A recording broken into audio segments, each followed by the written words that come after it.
Praise the lord. యేసుక్రీస్తు నామంలో మీ అందరికీ కూడా శుభాలు వందనాలు తెలియజేస్తూ ఉన్నాను. దేవదేవునికి మహిమ కలుగును గాక. ఆమేన్. బైబిల్ గ్రంథాన్ని తెరిచి ఒక మాట చదువుకుందాం. ఆదికాండం నుంచి 22వ అధ్యాయం 1వ వచనాన్ని. So Genesis chapter 22 verse 1. ఆదికాండము 22వ అధ్యాయం 1వ వచనాన్ని నేను చదువుతాను, జాగ్రత్తగా విందాం. ఆ సంగతులు జరిగిన తర్వాత దేవుడు అబ్రహామును పరిశోధించెను. ఎట్లనగా ఆయన అబ్రహామా అని పిలవగా అతడు చిత్తము ప్రభువా అనెను. హల్లెలూయా, దేవునికి స్తోత్రం. ఒక చిన్న ప్రార్థన చేసుకొని మనం ముందుకెళ్దాం. దేవుడు ఈ వచనము ద్వారా మనతో మాట్లాడినట్లు కళ్ళు మూసుకొని చిన్న ప్రార్థన చేద్దాం. అయ్యా మీకు స్తోత్రాలు యేసు, మీకు వందనాలు ప్రభా. చదవబడిన లేఖనముతో నాతో మాతో మాట్లాడండి. వినగలిగిన చెవులు, గ్రహించగలిగిన హృదయాలు మాకు దయచేయండి. నిలబడుతున్న నన్ను మీ సిలువ చాటున మరుగు చేసుకొని మీ శైలిలో మీ స్థాయిలో మీరు మాట్లాడి మహిమ పొందమని నజరేయుడైన యేసుక్రీస్తు శక్తి కలిగిన మీ నామములో అడిగి వేడుకొనుచున్నాను తండ్రి. ఆమేన్. సంగమా, దేవుని బిడ్డలారా, శ్రేష్టమైన కొన్ని మాటలు ధ్యానం చేద్దాం. జాగ్రత్తగా ఆలకించాలని మనవి చేస్తున్నాను. ఇక్కడ దేవాతి దేవుడు అబ్రహామును పిలవడం మనం చూస్తూ ఉన్నాం. అబ్రహాముతో మాట్లాడడం మనం చూస్తూ ఉన్నాం. హల్లెలూయా. ఇక్కడ ఆ సంగతులు జరిగిన తర్వాత అనే ఒక అమూల్యమైన విషయాన్ని మనం ఇక్కడ చదువుతున్నాం. ఈరోజు వాక్యం యొక్క టైటిల్ ఏంటి అనంటే ఆ సంగతి లేక ఈ సంగతి జరిగిన తర్వాత. హల్లెలూయా. ఈ సంగతి. హల్లెలూయా. కొన్నిసార్లు మన ఆత్మీయ జీవితంలో లేకపోతే బాహ్యంగా కొన్ని మాట్లాడుకునేటప్పుడు ఏమంటాం? ఈ సంగతులు జరిగిన తర్వాత, లేకపోతే ఈ గొడవ జరిగిన తర్వాత, లేకపోతే ఈ సమస్య జరిగిన తర్వాత ఇలా మాట్లాడుతూ వస్తుంటాం కదా. అబ్రహాము జీవితంలో కూడా చాలాసార్లు మనం విని ఉంటాం. దేవుడు ఒంటరిగా అబ్రహాముని పిలిచాడు. పిలిచినప్పుడు ఏమాత్రం సంకోచించకుండా ఒక అమూల్యమైన, ఒక అద్భుతమైన, ఒక దైవికమైన స్వరం నన్ను పిలుస్తుంది, ఆ మాటకు నేను లోబడతాను అని అన్నిటినీ విడిచిపెట్టి భార్యను తీసుకొని ఒంటరిగా ప్రయాణమయ్యాడు. ఇల్లు ఉంది, పొలం ఉంది, ఆస్తి ఉంది, అన్నిటినీ విడిచిపెట్టి ఒక్కడే బయలుదేరినప్పుడు అంత ఈజీగా లేదు ఆ ప్రయాణము కదండి. అవునా? అన్నిటినీ విడిచిపెట్టి బయలుదేరాడంటే ఉండటానికి ఇల్లు లేదు, ఎడారి లాంటి ప్రాంతము, ఎక్కడ ఉండాలో తెలీదు, ఏం చేయాలో తెలీదు, పోషణ ఎలా ఉంటుందో తెలీదు. సో ఎవ్రీథింగ్ అన్నీ ఏమి ఆలోచించకుండా బయలుదేరాడు అబ్రహాము. బయలుదేరిన తర్వాత దేవుడు ఏమాత్రం అతనికి ఏమి తక్కువ చేయకుండా నా స్వరం విని నా బిడ్డ వచ్చాడు కాబట్టి అని అనువనున అతనికి గైడ్ చేస్తూనే, అంటే నువ్వు ఇటెళ్ళు, ఈ ప్లేస్కి వెళ్ళు, ఈ యొక్క ప్రాంతానికి వెళ్ళు, ఇక్కడుండు, ఇక్కడ గుడారం వేసుకో, ఇక్కడ జీవించు, ఈ పని చేయి, ఎవ్రీథింగ్ అబ్రహాముకి గైడ్ చేసి దేవుడు నడిపిస్తూ అక్రమంగా అబ్రహామును తీసుకెళ్ళాడు. అయితే ఈ అన్నీ జరిగినాయి. ఏవన్నీ? అతని జీవితంలో కొన్ని నష్టాలు జరిగాయి, కొన్ని లాభాలు జరిగాయి. ఎందుకంటే ప్రయాణంలో ఏమీ లేకుండా బయలుదేరినప్పుడు, ఇప్పుడు సమ్ టైమ్స్ కొంతమంది చెప్తా ఉంటారు కదండి, ఒక టూర్కి వెళ్ళినప్పుడు లేకపోతే ఒక ఊరికి వెళ్ళినప్పుడు కట్టుబట్టలతో కొన్ని బట్టలు తీసుకొని వెళ్తాం, ఫుడ్ అన్ని బస్తాలు అన్ని తీసుకొని వెళ్ళాం కదా. అవునా? సో అక్కడ ఏమన్నా ఉంటుంది అని. అక్కడికి వెళ్ళిన తర్వాత పూర్తిగా ప్రతికూలమైనప్పుడు అమ్మో ఊరు వెళ్ళాము, లేకపోతే అక్కడికి వెళ్ళాము, మామూలుగా లేదు పరిస్థితి, ఈ వారం రోజులు ఎన్నో ఇబ్బందులు పడ్డాం, లేకపోతే 10 రోజులు ఎట్లా కొట్ల పరిస్థితి జరిగింది, మళ్ళీ వెనక్కి తిరిగి రాగలిగాం అంటాం. అబ్రహాము జీవితంలో కూడా దారిలో వెళుతూ ఉన్నప్పుడు దేవుడు ప్రయాణం చేయమన్న సమయంలో ఒక్కొక్కసారి భార్యను శారమ్మని తీసుకెళ్ళిపోయారు కొంతమంది శారమ్మను తీసుకెళ్ళిపోయి కొన్ని రోజులు అక్కడ పెట్టుకున్న తర్వాత దేవుడు అక్కడ కూడా యుద్ధము చేసి మరలా శారమ్మని సురక్షితంగా అబ్రహాముకు అప్పగించేలాగా దేవుడు చేశాడు. సో ఇవన్నీ అయిపోయిన తర్వాత అబ్రహాము జీవితంలో ఒక సరికొత్త అద్భుతమైన కార్యం జరుగుతుందండి. దేవునికి స్తోత్రం. హల్లెలూయా. ఆ ప్రయాణము, ఆ నింద, ఆ సమస్య, ఆ ప్రయాణంలో వస్తున్న ఒడిదొడుకులు ఎన్నో అనుభవించిన తర్వాత, ఒక శ్రమ తర్వాత అబ్రహాము జీవితంలో దేవుడు పిలిచి ఒక అమూల్యమైన శ్రేష్టమైన వాగ్దానాన్ని అబ్రహాముకి ఇస్తూ ఉన్నాడు. దేవునికి స్తోత్రం. హల్లెలూయా. ఈరోజు నీ జీవితంలో కూడా ఈ మాటలు ఎక్కడి నుంచి వింటున్నావో నాకు తెలియదు. ఒకవేళ ఈ ప్రాంగణంలో ఉండి లైవ్లో చూస్తూ ఉన్నావేమో. పరిశుద్ధాత్మ దేవుడు ఈరోజు మాట్లాడుతున్న మాట ఏమిటంటే, నీ జీవితంలో కూడా ఇప్పటి వరకు చాలా సమస్యలు గుండా నువ్వు వెళ్ళినావు, చాలా రోగాల గుండా నువ్వు వెళ్ళావు, అప్పుల సమస్య గుండా, నింద గుండా నువ్వు వెళ్ళినావు, లేకపోతే కుటుంబంలో అన్ని ఒడిదొడుకుల గుండా నువ్వు వెళుతూ ఉన్నావు. అయితే ప్రభు అంటున్నాడు, ఈ సంగతులన్నీ జరిగిన తర్వాత, హల్లెలూయా, దేవునికి స్తోత్రం. యేసుక్రీస్తు ప్రభు పరిచర్య చేస్తూ ఉన్నప్పుడు ఒక ప్రాంతానికి నడుచుకుంటూ వెళ్తుంటే ఒక గుడ్డివాడు ఎదురయ్యాడు. అయితే యేసుక్రీస్తు ఎప్పుడు ఒక ఊరికి వెళ్ళినా విపరీతమైన జనం ఫాలో అయ్యేవారు. అవునా? ఆయన అద్భుత కార్యాలను, సూచక్రియలు చూడడానికి, అబ్బో ఇవాళ ఏం మిరాకిల్ చేస్తాడో అన్నట్టుగా కొంతమంది ఆ అద్భుతాలు పొందుకోవడానికి అలా రకరకాల ప్రజలు యేసయ్యని వెంబడించేవారు. అయితే యేసయ్యకి ఆ గుడ్డివాడు ఎదురుపడుతూ ఉన్నప్పుడు కొంతమంది ప్రజలు వెనక ఉన్నారు కదా, యేసయ్య వెనక ఏమంటున్నారంటే, ఏ పాపం చేశాడో గుడ్డోడు అయిపోయాడు అనేసి కొంతమంది వెనక నుంచి అంటూ ఉన్నారు. అవును కదండి, కొన్నిసార్లు మనం ఒక సమస్య పరిస్థితిలో గుండా మనం వెళ్తూ ఉన్నప్పుడు, వీడు ఎవరికి ఏం ద్రోహం చేశాడో, ఏ పాపం చేశాడో, ఇలా అయ్యింది, ఈ పరిస్థితి వచ్చిందని ప్రజలుగా వెనక ఏం జరిగిందో తెలియదు కానీ రకరకాలుగా అనుకుంటూ ఉంటారు. ఈరోజు మనం కూడా ఒక రోగం వచ్చిందా, 4-5 రోజులు కూడా తగ్గకుండా ఉంటాయి, ఏదో చేసి ఉంటాడు వీడు అందుకే ఇట్లా అయింది. సడన్గా ఎప్పుడన్నా యాక్సిడెంట్, ప్రమాదం జరిగింది అనుకోండి, ఏమనుకుంటారు ప్రజలు? అది అకస్మాత్తుగా వచ్చిన ప్రమాదం అని అడగరు. వీడు ఎవరికి ఏ ఆపద సృష్టించాడో, లేకపోతే ఎవరికి దృష్టికి ఎలా బ్రతికాడో, ఎవరికి అన్యాయం చేశాడో, ఇలా జరిగింది సడన్గా, ఇలా అయ్యాడు సడన్గాని ప్రజలుగా మనుషులు ఎంతో మాట్లాడుకుంటారు. యేసుక్రీస్తు వారు వెళ్తూ ఉన్నప్పుడు కూడా ఈ గుడ్డివాడిని అలాగే అనుకుంటున్నారు. ఏమని? ఎవరు ఏం పాపం చేశారో ఇలా అయిపోయాడు, వీళ్ళ తల్లిదండ్రులు ఏమన్నా పాపం చేశారేమో, వీడేమన్నా పాపం చేశాడేమో అన్నట్టంటే అక్కడ యేసయ్య అంటాడు, వీళ్ళ అమ్మ కానీ వీళ్ళ నాన్న కానీ ఎవరు ఏ పాపం చేయలేదయ్యా, ఎవరు ఏ పాపం చేయలేదు. కొన్నిసార్లు దేవుడు కొంతమందిని పుట్టి గుడ్డి వాళ్ళను, పుట్టి చెవిటి వారిని, పుట్టికి నడకలేని వారిని చూస్తున్నప్పుడు ఎవరు ఏ పాపం చేశారో వీడు ఇలా పుట్టాడు అంటారు. కానీ కొన్నిసార్లు దేవుడు మహిమ నిమిత్తం కూడా దేవుడు వాళ్ళని అలా పుట్టిస్తాడండి. ఆ విధంగా ఎందుకు ఆలోచించరు చాలామంది. ఇక్కడ యేసయ్య కూడా అదే అంటున్నాడు, ఇది ఎవరు పాపం వల్ల వచ్చిన గుడ్డితనం కాదు అని చెప్పి వెంటనే ఆ గుడ్డి వ్యక్తికి యేసయ్య ఉమ్ము తీసి కళ్ళకు వ్రాసి ఏమంటాడంటే, నువ్వు షిలోముకి వెళ్ళి అక్కడ కడుక్కో, అప్పుడు నువ్వు స్వస్థపరచబడతావంటే ఆ వ్యక్తి, షిలోము అంటే ఇంకొక ప్రాంతం, అక్కడికి వెళ్ళి కళ్ళు కడుక్కోగానే ఆ ఉమ్మి స్వస్థత వచ్చింది. దాన్ని చూసినప్పుడు వెనక నుంచి, యేసయ్య వెనక ఆల్రెడీ కొంతమంది ప్రజలు ఉన్నారు కదా, వాళ్ళు ఏమనుకుంటున్నారంటే, ఉమ్మి దేనికి సాదృశ్యము?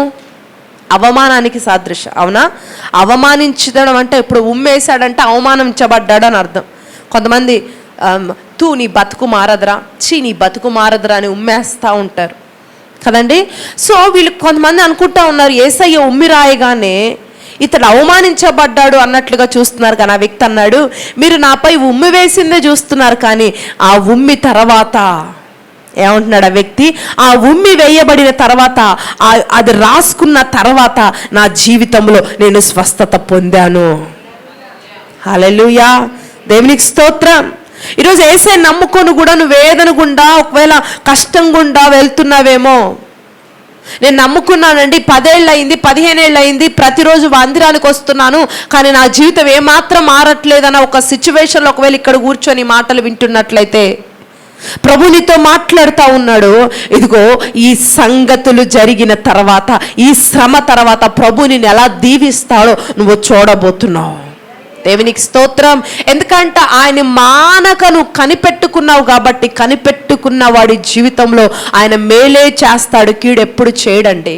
కొన్ని సంవత్సరాల నుంచి కనిపెట్టుకొని ఎప్పుడు ప్రభా నాకు ఎప్పుడు వస్తుందయ్యా, నాకు ఎప్పుడు విడుదల వస్తుందని ఎదురు చూస్తున్నా నిన్ను ఆయన ఏమాత్రం విడిచిపెట్టాడు అంటున్నాడు. ఈరోజు ఆ సంగతులన్నీ జరిగిన తర్వాత, ఆ శ్రమ తర్వాత, నీ రోగము తర్వాత నువ్వేమాత్రం దిగులు పడకు, నిశ్చయముగా నేను ఎలా దీవిస్తాను, ప్రజలు చూసి నా నామాన్ని మహిమపరిచినట్లు నీ జీవితాన్ని నేను మారుస్తానంటున్నాడంటే. హల్లెలూయా, దేవునికి స్తోత్రం. ఈ మాటలు వింటున్న కొంతమంది జీవితాలు ఇదే జరగబోతుంది ఈరోజు. దేవునికి స్తోత్రం. బురద రాయడం మీరు చూస్తున్నారు, నాకు కంటికి చూపు వచ్చిందండి. ఈరోజు ప్రభు ఏదో అంటున్నాడు, ఈ అవమానాన్ని బట్టి కృంగిపోవద్దు, అంటున్నారా? నువ్వే ఇంకా అప్పులు అయిపోతూనే ఉన్నావురా, ఇంకెప్పుడు తీర్చుకుంటావు, ఇంకెప్పుడు బాగుపడతావని నీ బంధువులందరూ కూడా నేను అంటున్నారా? ఏంట్రా బాబు, ఓ పలోనా ఎక్కడికో సిటీ అని వెళ్ళావు, అక్కడికి వెళ్ళావు, ఇక్కడికి వెళ్ళావు, ఏమాత్రం బాగుపడడం లేదు, నీ జీవితంలో ఏమాత్రం మేలు మేము చూడట్లేదని నిన్ను ఒకవేళ హేళనకరమైన మాటలు మాట్లాడుతున్నారా? ప్రభు అంటున్నాడు, నువ్వు ఆయన యొద్ద నిలబడ్డావు కాబట్టి నీ నిరీక్షణ కోల్పోకు, నీ విశ్వాసాన్ని కోల్పోకు, నీ నమ్మకాన్ని కోల్పోకు, నిశ్చయముగా నా కార్యం నీ జీవితంలో జరిగిద్ది అంటున్నాడంటే. దేవునికి స్తోత్రం, హల్లెలూయా. రూతు మీద నింద పడింది. ఏ నింద పడిందండి? మామయ్య చచ్చిపోయాడు, మరిది చచ్చిపోయాడు, భర్త చచ్చిపోయాడు, ఇల్లంతా ముక్కలైపోయింది. కానీ ఆమె తీసుకున్న ఒక నిర్ణయం ఏంటో తెలుసు. ఒక అన్యస్త్రీ, ఆమె ఒక అన్యురాలన్నప్పటికీ దేవునితో సహవాసాన్ని కోరుకుంది, దేవుడి బిడ్డలతో జీవించాలని ఇష్టపడింది. కాబట్టి అంత నిందించబడ్డా, అంత భయంకరమైన భర్త చచ్చిపోయాడంటే ఇవాళ రేపు ఏమంటారు? జీవితమే కోల్పోయిందని అర్థం కదండి.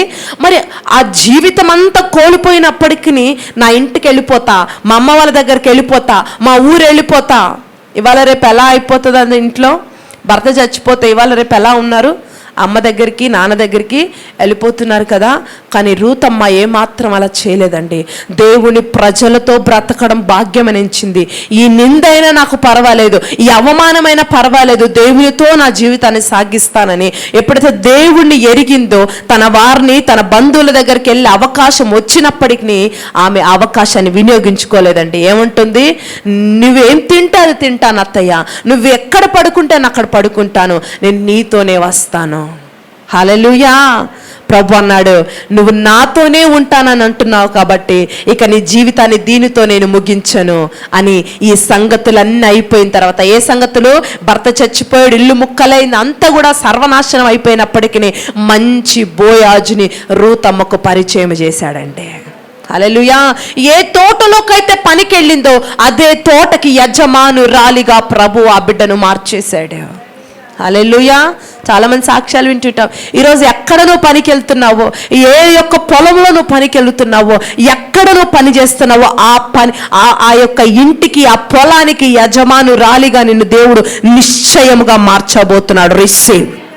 హల్లెలూయా. నమ్ముతున్నావా ఈరోజు బిడ్డ? నమ్మిన ఎడల దేవుడు మహిమను నిశ్చయంగాను చూస్తావు. హల్లెలూయా. కొంతమంది అంటా ఉన్నారు, ఏంటి ప్రభా నా జీవితంలో ఏమైనా పొరపాటు ఉందా? ఇంత భక్తి చేస్తున్నాను, ఏంటి నేను మేలు పొందుకోవట్లేదు, ఏమైనా పొరపాటు ఉందా ప్రభా? చెప్పు ప్రభా. ఇది నీ పొరపాటును బట్టో లేకపోతే నీ పాపాన్ని బట్టి కాదు.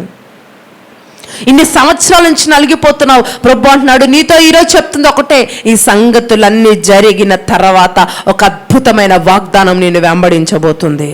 హల్లెలూయా.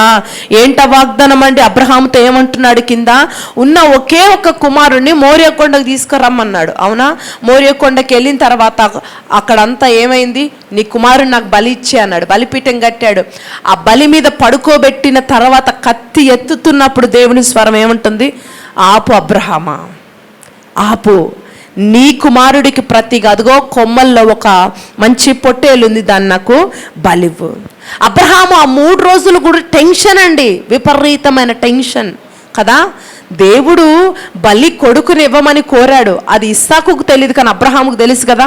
ఆ 3 రోజులు ఎంత వేదన పడి ఉండొచ్చు. కావున ఈ వృద్ధాప్యంలో కనుక ఒక కుమారుణ్ణి కంటే వాణ్ణి కూడా దేవుడు ఇవ్వమన్నాడు. కానీ ఏమాత్రము సంకోచించకుండా ఇస్తానన్నాడు. కానీ కొంచెం ఎంతైనా టెన్షన్ ఉండదా? బాధ ఉండదా కదండి? ఎంత టెన్షన్ పడి ఉంటాడు 3 రోజులు.